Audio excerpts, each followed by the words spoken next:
Well, hello. Are we live? Oh, my music was down the whole time. That's terrible. Alright, so we're gonna do a quick change here. There we go. Hello. Hello. Are we live? Sorry, I was gonna do a sound check. Let me turn that down first. Actually, let me kill that part of it. Okay, just a minute. Home. Where is my channel?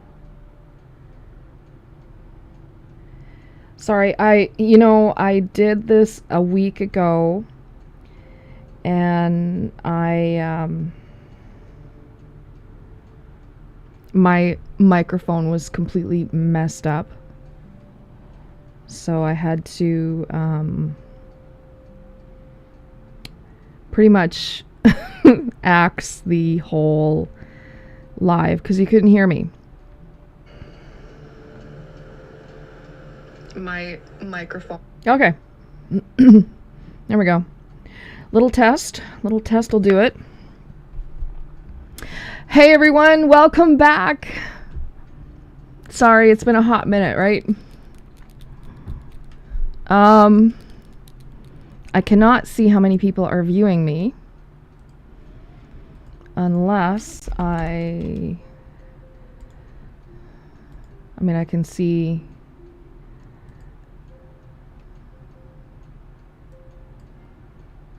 chat.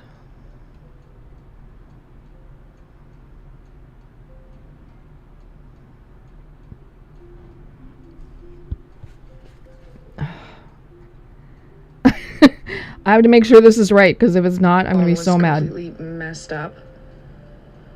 Hold on. So I had to, Come on. Come on, come on.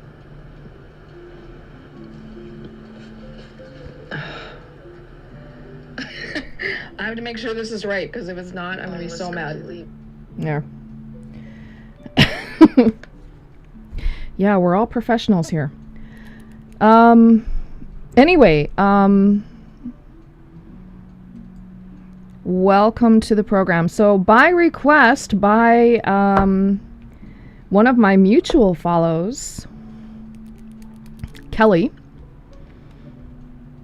she said, why don't you help us understand the traditions of like Ukrainian spirituality, you know, like from a long time ago. Oh, and I forgot, ласково просимо до говорить, що мотенько, що говорить, я ваша ведуча Марлана, і моя мова, українська мова погана. Шкода. So anyway, what I want to say is, like, I'm not an expert on this stuff. I can only tell you what my family has told me. There could be a lot of things that are different from family to family. I figure why not put my nail polish on while I'm sitting here, right?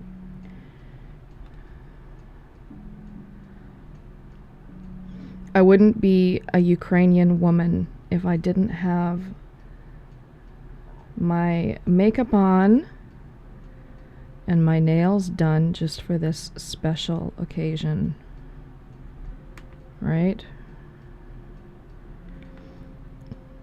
I don't care who you bump into, a Ukrainian woman doing anything. I don't care if she works in a deli. I don't care if she works on a chicken farm. Chances are she is going to look striking with her makeup on and nails done. And I am no exception.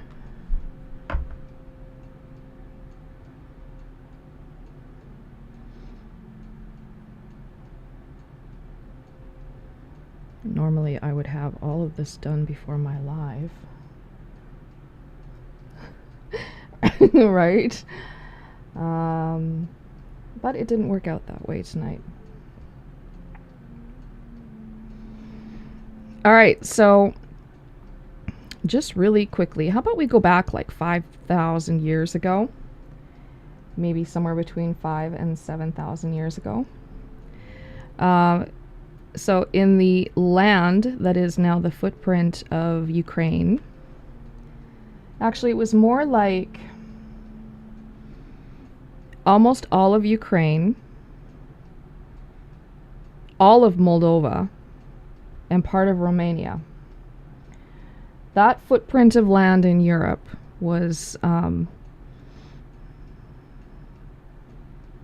land of one of the first, if not the first, civilizations in Europe called the Trypillian Cucutini people,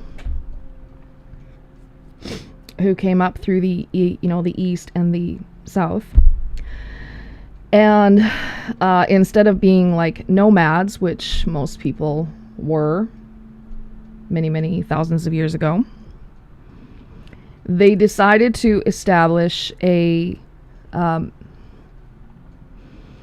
agricultural civilization. So they created a community that was much like a city. And it's very interesting if you look up how they how they communed in this area. It was more like the shape of a pill, like it was oval. I don't know why. Anyway, they all lived together in this big, huge oval shaped looking area, and their homes were so beyond their time. They were so advanced for their time. Like they were making 2-level homes with windows and stuff. Like it was just, their homes were really well done. And I don't know what the reason for this was, but every now and then, I can't remember how many years it was, let's say 20 years or something, they would burn down their whole house and rebuild it. All of them did this. And nobody knows why. Obviously, they never kept any kind of scriptures around or any sort of writing or anything like that. Man, I can't see. I cannot see when I'm trying to do my nails, and I'm trying to actually work on my keyboard. But anyway, I'll try and talk while I do this. Sorry, excuse me. I know I'm such a professional, right? Well, you are in my home, so this is my studio, but I also live here.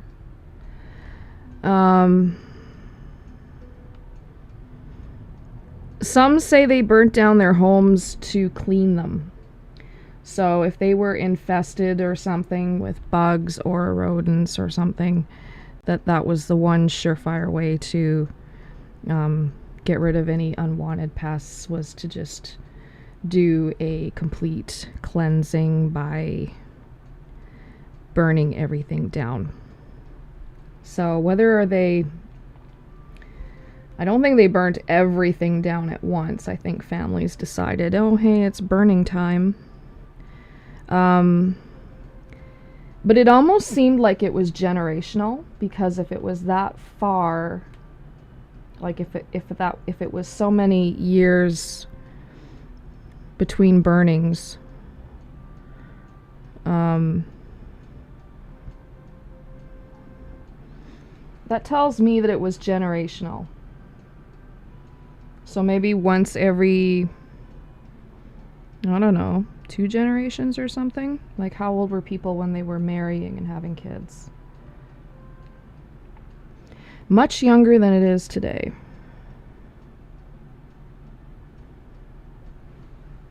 Anyway, they burnt down their condos. I'm going to call them condos because that's what they looked like. And there may have been a spiritual reason for that, but I'm pretty sure it was for hygienic reasons, to keep things clean. Alright. Oh, I hate this part. I don't want to get my nails smudged. Oh, now I can see. I can't see close with these glasses. I can only see like that far away. I don't know. What do you think? I usually don't wear a color like this. Usually my go-to color is like that. I love my nudes. I'm showing my nudes. Yeah. Alright, all joking aside. Actually, I probably will keep on joking. But anyway, but all choking aside, the Tripilian Cucutini people were very smart to learn how to grow crops for linens. They were one of the first in Europe to grow linen crops. And as you can probably tell, you know, gone were the days, wearing furs and that kind of thing. Now they could wear things in the summer that were comfortable and could breathe, like linen. So they were using wool, of course. They were using leathers to make clothing. But now they had linen. Okay, so when they were making their clothing, you do your best to make clothing. You don't want to waste anything, but every now and then some scraps of fabric of some kind would just be little scraps, right? So it was usually the women, because the Slavic traditional communities were very cooperative. And your own strengths are what you did to make your community stronger. So if you were, didn't matter if you were a man or a woman, if you were a woman and you were very strong and you could do things on par with some of the stronger men, you did. And if you were a boy and you had some skill doing something because you weren't that strong, they put you to work and got you to do something that you could still benefit the community. So let's just say, for the sake of argument, most women worked the looms and created garments made of linens and wool and that sort of thing. Bear in mind, a lot of the looms back then were hand spun. But, there would be what's called women's work. So usually, if the men could handle like the... Now, why is my chat disabled?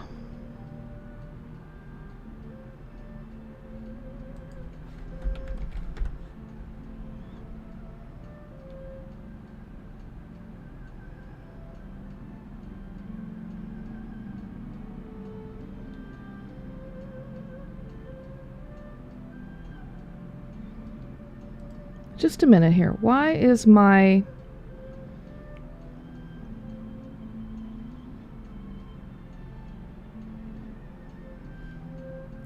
Sorry, 1 second here. Pop out chat.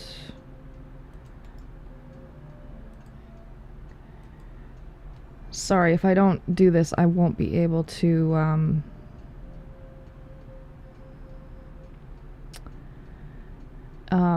see what I'm doing. So, docs, view, chat. Oh, there we go.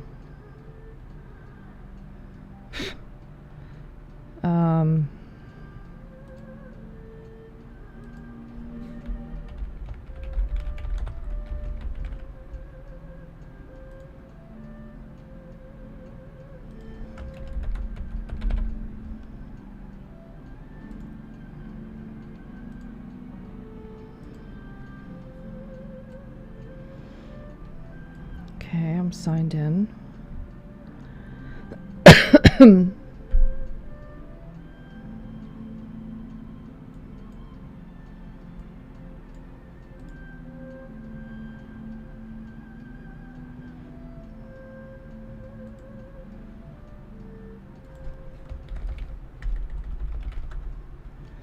Okay.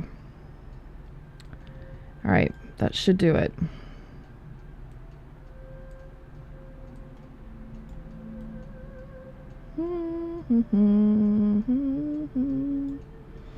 There we go.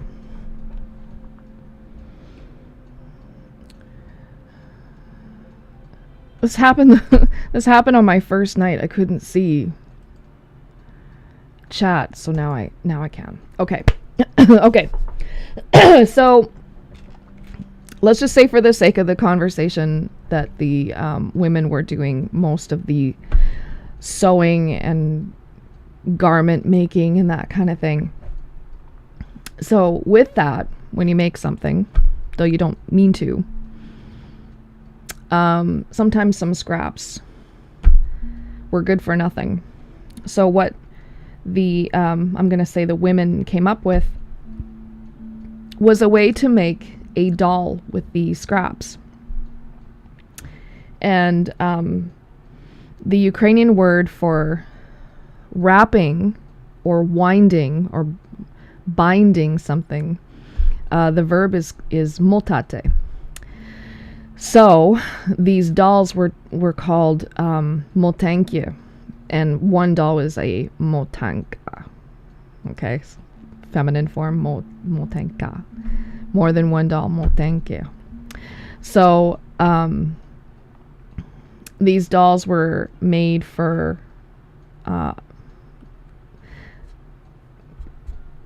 basically the intent of the dolls was to make them for spiritual reasons. So as you might see behind me here, where my finger is right there. That right there is a motanka doll. I made that. In fact, I've made several. I I end up giving them away, or I'll make them for someone that needs it for something. Now, I am not a spiritual person. Isn't this weird? I am not a spiritual person. I'm not a religious person. But I guess the reason I do these dolls today and have fun with them, and why I've even named my project the Talking Motanka, is because I have a lot of respect for the history of what my ancestors did. It's a cool bit of tradition. So anyway, these dolls, okay, a couple things. One, they were made for the enjoyment for children to play with and keep busy, keep away from mom and go do something. But mainly they were created to embody a purpose used for good fortune. So what are the usual ones? You want to bring forth a good crop, you want prosperity, you want good health, a happy home, good marriage, love, that sort of thing. So they would wind these dolls with the intent. Okay, so and they would use certain materials that were had the properties for bringing in good juju, I guess, or whatever you call it. And colors, that was another thing. Colors represented certain things. And the dolls could bring good things to you, or they could ward off bad things. Now, typically, I'm going to show you, I have a few made here. Just a second, let me show you. Let me show you one of my dolls.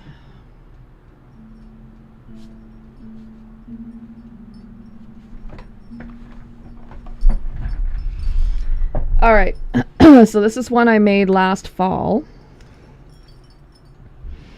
Okay, so as you can see, this is probably, I don't know what this would be, maybe 10 or 11 inches high.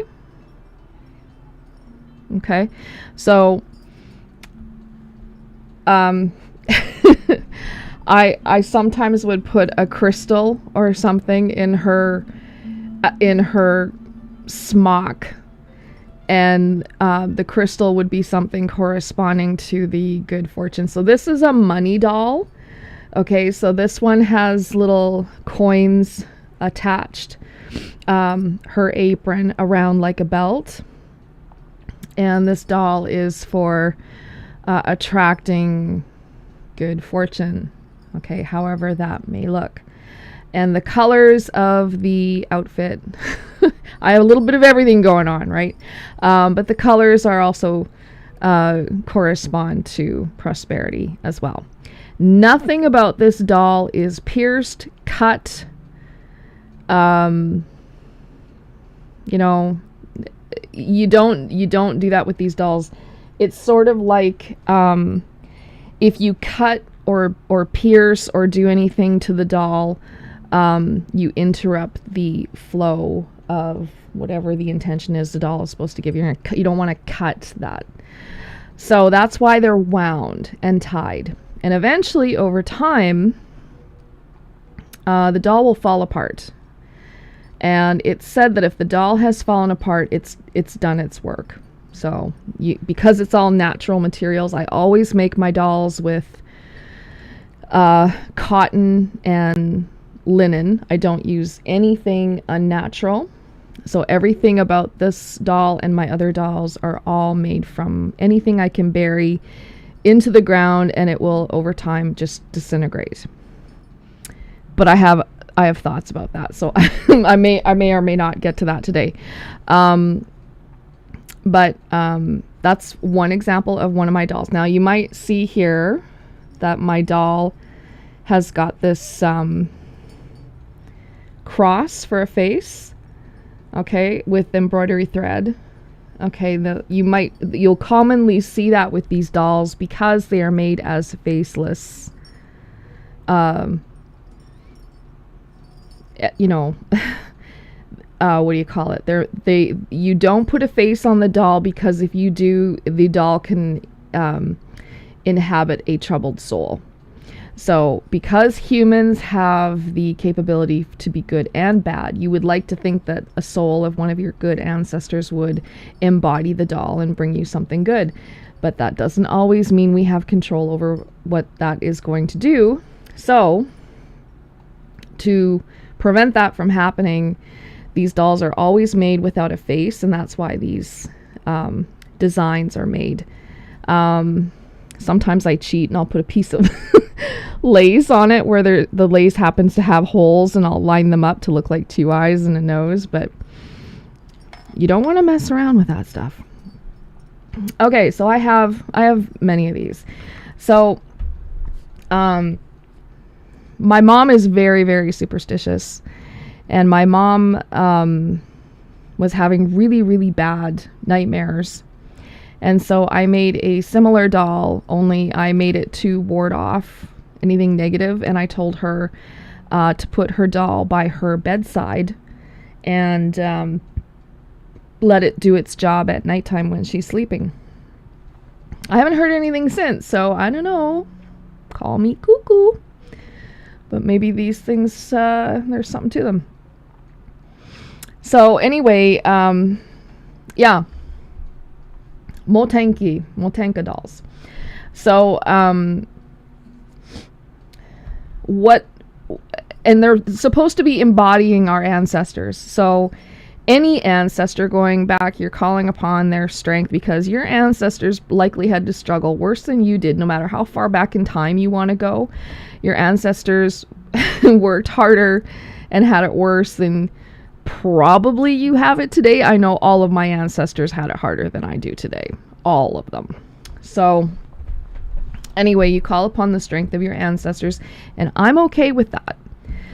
So back then, if let's say baby got sick or something, they would make a doll for good health and put the doll with the baby in the whatever they would use back then, probably a basket or something for the baby to sleep in.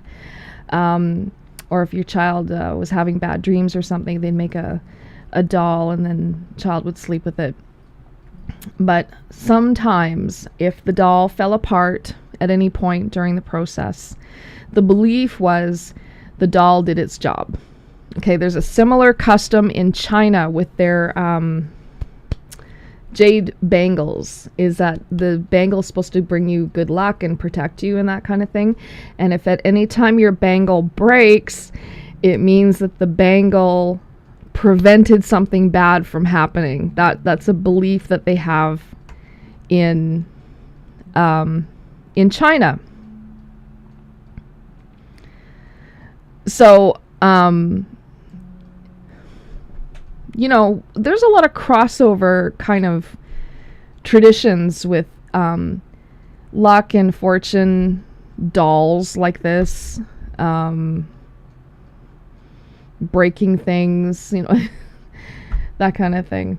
So that was one of the things that is very uniquely Ukrainian, because the Tripillian Cucutini people, they found evidence of them using textiles to make things, and found drawings and that kind of thing of them with these little dolls. Okay, so we very uniquely did it first. So before Ukraine was even Ukraine, the footprint of where Ukraine, Moldova, and Romania are,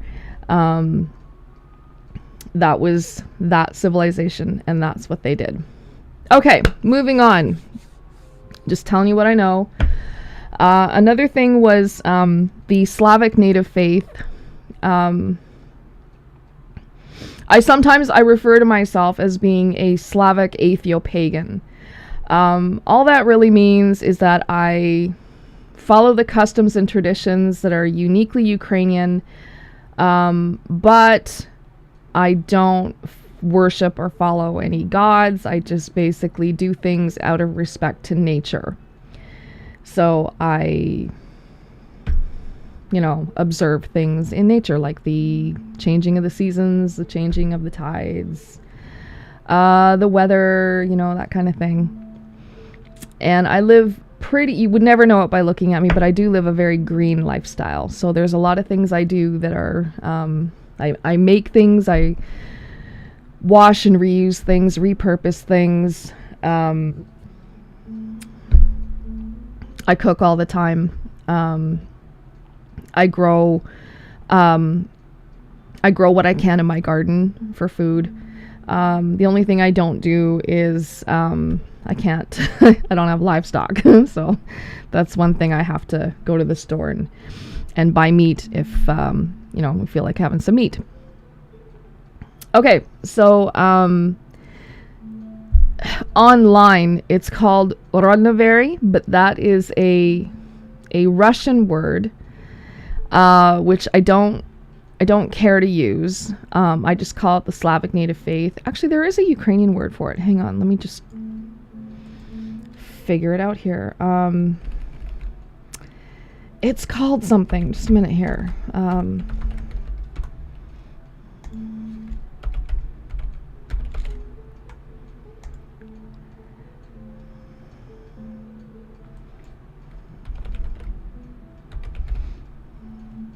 Rydnoi viri. Rydnoi viri. Okay, so that means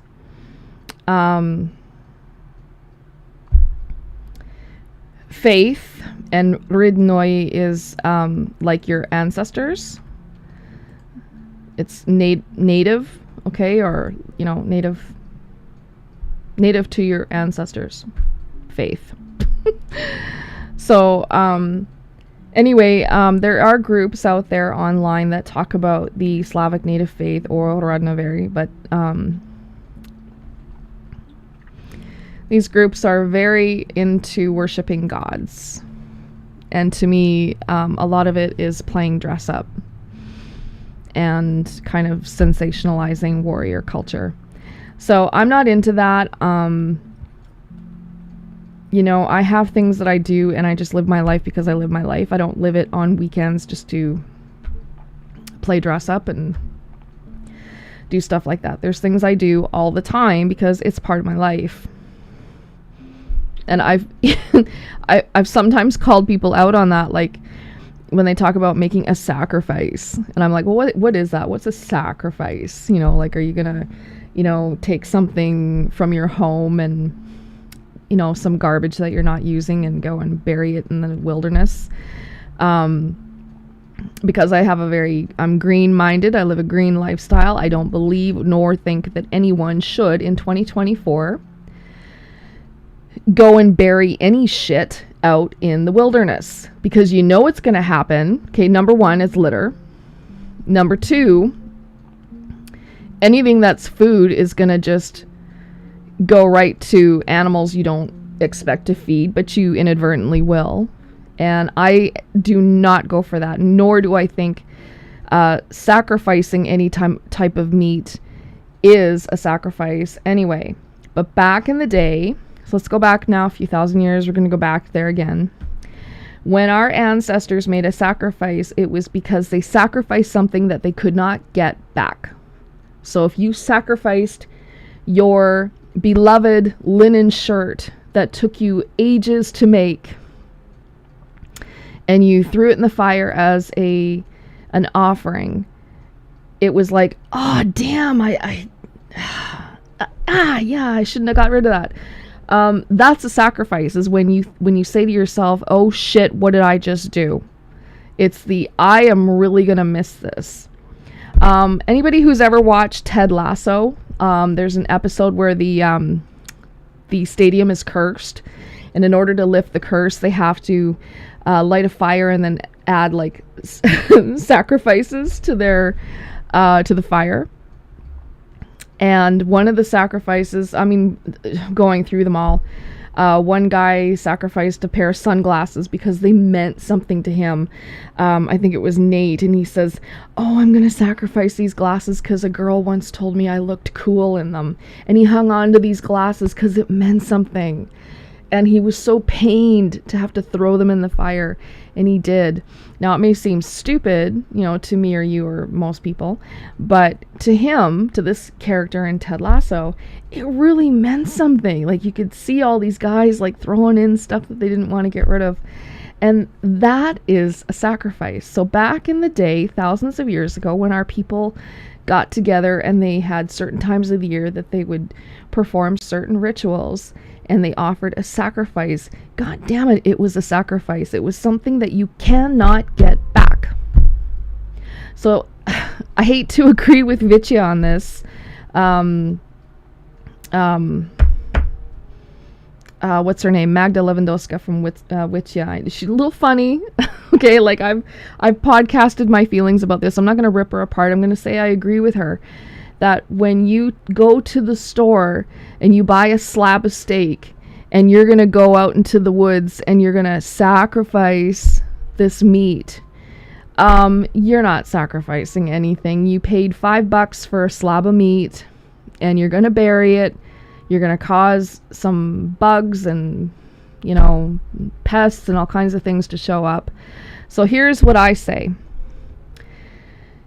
If anyone in 2024 is going to follow any sort of path where you do any kind of sacrificing, then think about what in 2024 actually is a sacrifice to you. And for a lot of people, it's money.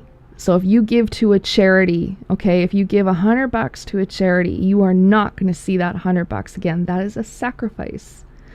If you give up your time to go volunteer, like 2 hours on a Saturday to go do something, you will not be able to get that time back. And if you wished you could have been doing something else on that Saturday, that's a sacrifice. And back thousands of years ago, if you did take a goat and you sacrificed it, you killed it, and that was your one source to get milk or, you know, whatever, and you sacrificed it, it meant you weren't eating, not for a long time. You'd have to make up for it with another animal. That is a sacrifice. And I really resent reading about these people that play dress up and make sacrifices that aren't sacrifices. So back in the day, our people did do that. Another thing people did was they would make a shrine in the corner of the house with objects that they would pay homage to leaving the house as they went out for the day to go to work, and then they'd come in and they would say thank you at the same altar. It was right by the door, and it's called a corner altar. I have one in my office / studio here, but I can't show you because it's that way. It's over there. But I have my own corner, and I wouldn't call it an altar. It's just a display of things that are meaningful to me. And when I see it, it reminds me that I've got a lot to be thankful for. And that's exactly what people did back in the day. They'd have an altar. Sometimes they kept one of these in their altar, or they would keep healing wood properties, some oils, some herbs, stuff like that. Maybe some keepsakes from their relatives. And they would recognize that every day when they left and every day when they came home. And then as far as it goes for fortune telling or doing anything like that, it's not as romantic as you think. The Ukrainian people, you know, like a lot of young people, they spent a lot of time outside. So they worked outside, but they also socialized outside, especially when the weather was good. And whenever there was a flowing river, they would take objects and send them down the river for, you know, hey, take my wish down the river. So if they had a leaf or something, and they had a way to do some markings on it to wish for, let's say, love, they would put some markings on there, on the leaf, and they'd send the leaf down to the river. And there is a summer festival called Kupala Night in June, around June 21st. It's never the same day every year, but it's around June 21st. It's the summer solstice. And one of the common practices was for young people, like the women would wear the vinok, the flower wreath, and they would take it off and they would put it in the river, and down the river it would go with all their hopes and dreams. So if the vinok flowed down the river and it was out of sight, then some of the things that they wished for probably going to come true. So if they wished for, you know, handsome husband, good marriage, lots of kids, that kind of thing, like slow down one thing at a time, right? But if the wreath went down the river and it was out of sight, it was like, okay, we're good. But if it got caught like on a branch going down the river and it was stuck, oh, try again next year. That's exactly the mentality, is don't get your hopes up. So, yeah, they believed a lot in, you know, sending wishes down the water and using fire. So a very common fortune-telling tool was to take the same kind of object, like a leaf with markings on it, and if you wanted to send your hopes and dreams up into the sky, you would do that on a leaf and put it in the fire. So today, even Rodnavers today, or Slavic native faith followers, will write something down, piece of paper, curl it up, tie it up, and put it in the fire, and then the you know, smoke would go up into the air, into the cosmos. So yeah, they're fun little things like that. So you know, if you see anybody claiming to be like Ukrainian native faith followers, and they are doing something like tarot reading, bear in mind tarot cards did not come into the picture until I think it was about 500 years ago, like from today. So we didn't have tarot cards back in the day. Pre-Judeo-Christian times, we did not use tarot cards. We did not do it. It came from Persia, and I don't exactly know when it came into Europe, but around the time that playing cards were a thing, and it was to amuse royalty, like playing cards, that's what they were originally for. They were used to, you know, be amusement for the kings and queens and people in court. But at that time, tarot cards came along at the same time. So they are not native to Ukraine or any Slavic faith. So, I mean, it's fine if Ukrainian, you know, witches and stuff want to do that kind of thing, but just bear in mind, it's not our original way of doing things. And I actually find it a little, I find it a little amusing, actually, when I see some people who are touting that, like, I'm a Ukrainian, I'm native faith, and I practice all the, you know, traditional, and then they start reading cards, and I'm like, come on, you know, like, it's not, That's not native Ukrainian. I'm sorry. Like, if you're getting that wrong, what else are you getting wrong, right? So, yeah, it's funny. It's not that deep. Really, it's not that deep. Yeah, so other than that, throughout the year, there's certain things that, Ukrainians or Slavs, I should say, would follow. Different holiday points throughout the year are very much in line with the Western pagan holidays, only with the migration of people in Europe going from east to west, we did it first. So, for example, in Western paganism, they would call Halloween Samhain, or they do call Halloween Samhain. That's the Celtic word for it. But in the Slavic areas, it was originally called Veles Night after the god Veles, because Veles was the god of the underworld and of livestock. Two things. He was a busy guy. So, because the same sort of principle applies at that same time of year, which is to honor the dead and that sort of thing, Veles was called upon to, help connect people with their, departed relatives.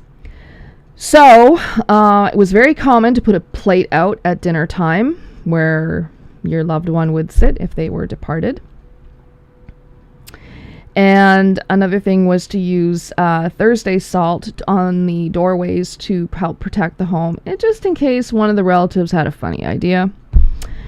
What else?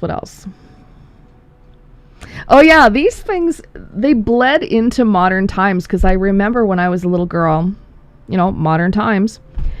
I remember we had a relative pass away, and then right around Christmas, because, that's what we did. We celebrated Christmas. We weren't religious, but we still had Christmas.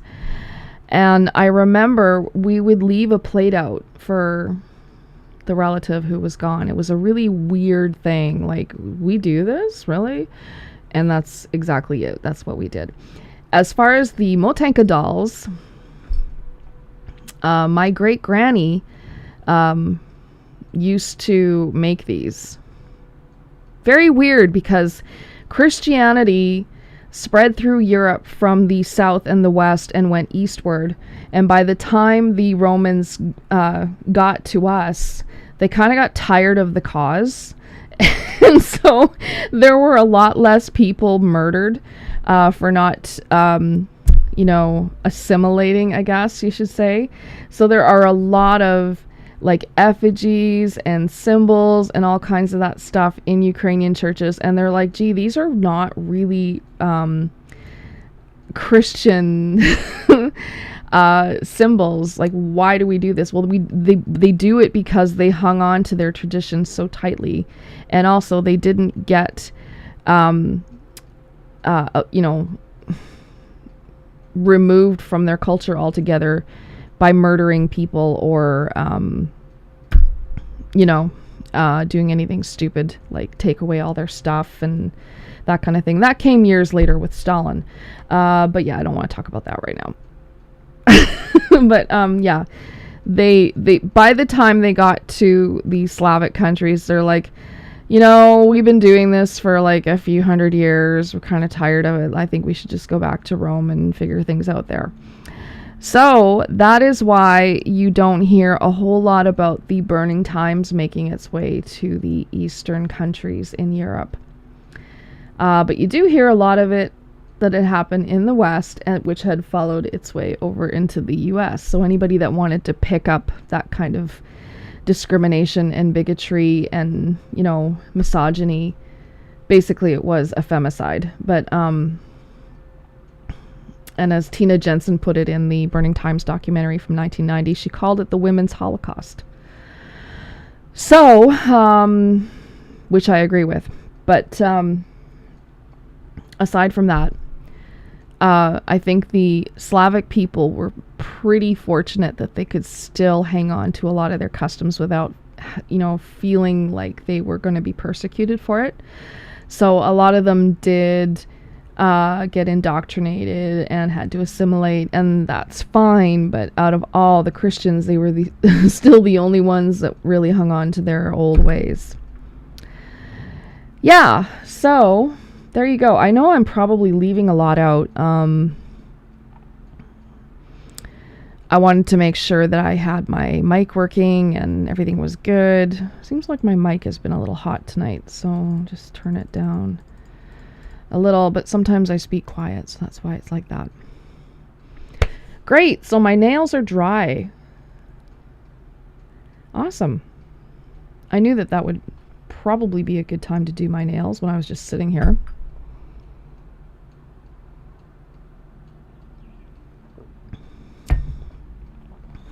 Anyway,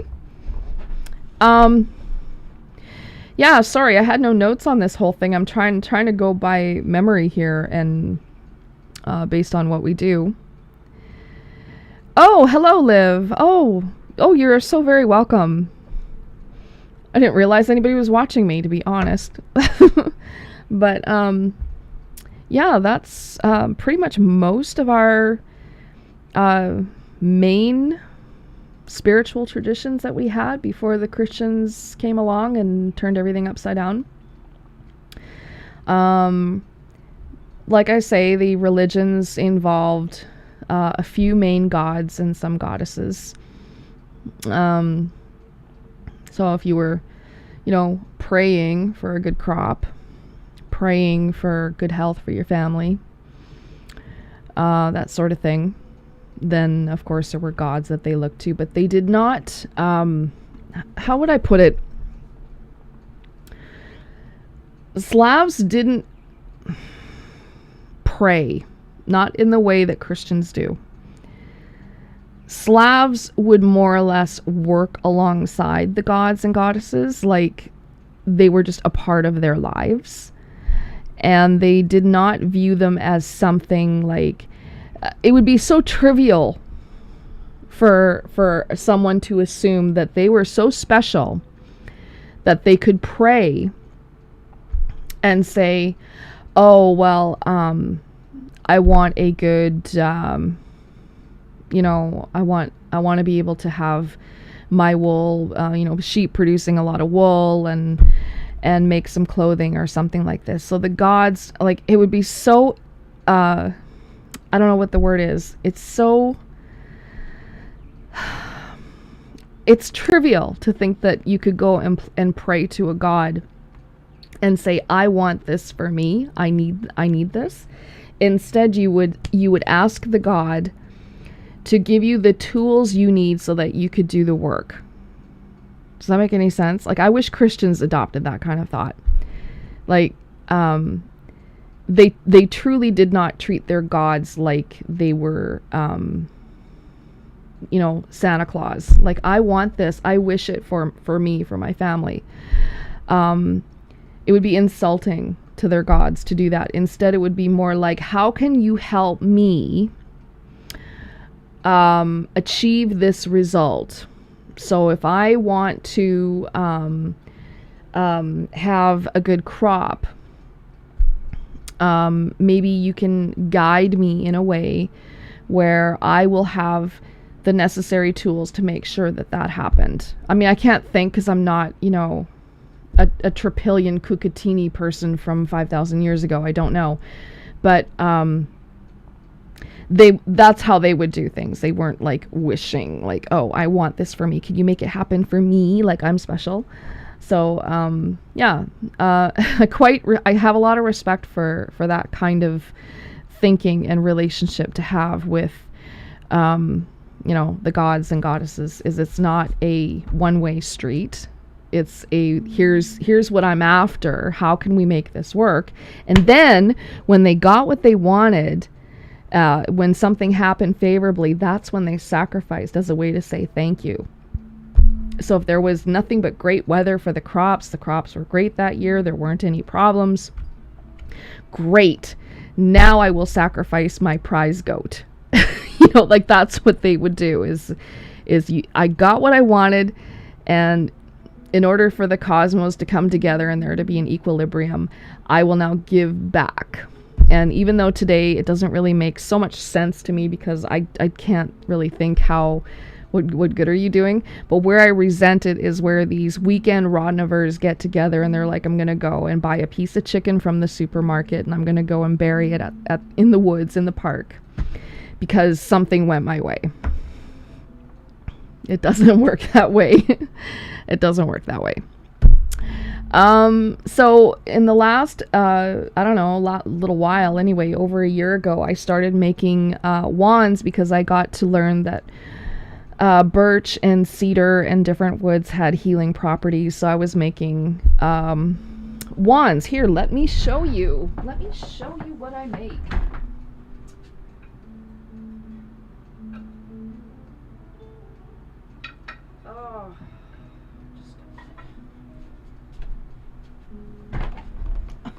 I make more than this, but I just want to show you the different woods. So back in the day, people used to walk or go to meetings with a big staff. And a staff would act as both a weapon and a walking aid. So usually older, wiser people would have a staff. It was kind of a symbol of, you're pretty great in this community because you've got a lot of wisdom. And while you're at it, you walk around with it because you kind of need something to help you walk, like a cane. So really, all that wands did was they became miniature versions of staves. So people wanted to keep something small at all times on their altars.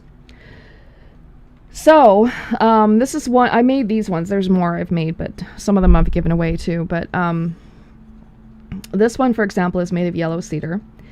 Normally, because of just what it is, it's usually a tool used for masculine energy, just because, ooh, look at it.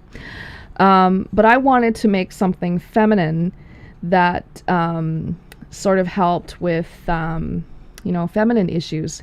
Yellow cedar is a very soft cedar. And then, of course, I wanted to make this like shapely, like in the shape of a woman. So there's the cinch of the waist and, the bosom and the hips, okay, come down like the shape of a woman. And this is my feminine wand. So I made this I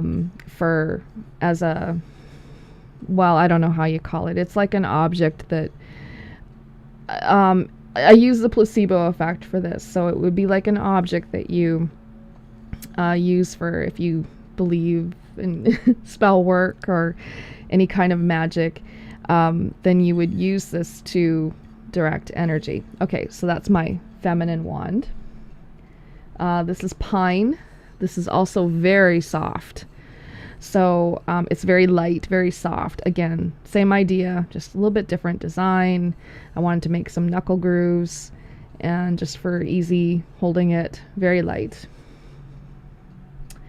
This one here is red cedar. This is native to my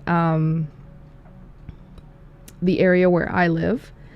And this is actually part of the cypress family from the west coast off the Pacific Ocean. And same thing. This is my very first wand. Actually, I didn't make this. My husband made it. I told him kind of what I wanted. And so I don't know if you can see this, but see which way I can move. But yeah, I just think less is more. And I find this incredibly, it's beautiful to look at, and it smells good. Just having it nearby is very interesting. And also, I should mention that the energy path is left hand is coming in. It's the feminine side to receive. And the right side is the masculine side, the energy in which you want to dispel something away from you. So if you are doing like a weight loss spell or something like that, if you're doing any kind of spell work, witchcraft, you would use your right hand to direct the energy away. And you would also use certain times of year to do that. So like the full moon, for example, you don't want to do something like a weight loss spell as the moon was waxing to full. You want to do it when it's waning into the dark moon. And then again, you want something good to come to you, like love, money, good health. You would use your feminine side, your left side, to draw it in. And last, this one here. Oh, this is a big guy. This is teak, and it's very heavy, and it's like really, it's good for protection, like really solid, keeping bad shit away from you, right? So you would hold it and you would use your right hand and direct the energy away. So if I'm doing something and I've got a fire going and I've, had something on my mind and I want to direct the smoke away from me, and that's exactly what I'll do. So there you go. That's something that they did back then too. They didn't do a lot of work, like, I know it sounds really romantic, like witchcraft work or spell work. That came like down the line years later. But staves definitely were something that people, like if they were at a meeting and they had to, like, let's just say that this is like a 7-foot staff. If they were at a meeting and they wanted to say like, hey, I'm speaking, they'd tap the ground with it. And that was a mark of power and a symbol to say, I'm speaking. I turned them.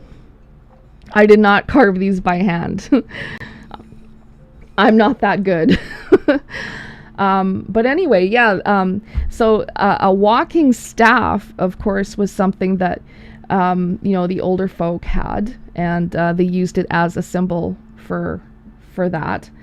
And a sign for I'm speaking, kind of like in Lord of the Flies when they pass the conch around, like I'm speaking. They would do that with an object too, like I'm speaking, here's my staff, I'm speaking. So this is it's basically a mini staff.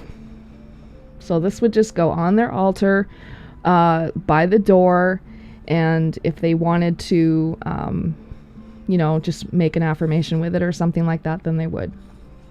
I think wands became more popular years later, especially in the West. And I also think that people began to decorate them, like they would put herbs or crystals or something on their staff or their wand. And I really think it was more for vanity. Like some people would say, well, crystals, they mean this, they mean that, and herbs mean this and that. But it's sort of like it's sort of like the pagans' way of saying I'm keeping up with the Joneses, because when so-and-so would decorate their wand or their walking stick, well, then suddenly the person down the way, a mile down, they wanted to do something fancy with their walking stick, and they would decorate it like, oh, well, I want to do the same thing. Isn't my walking stick impressive?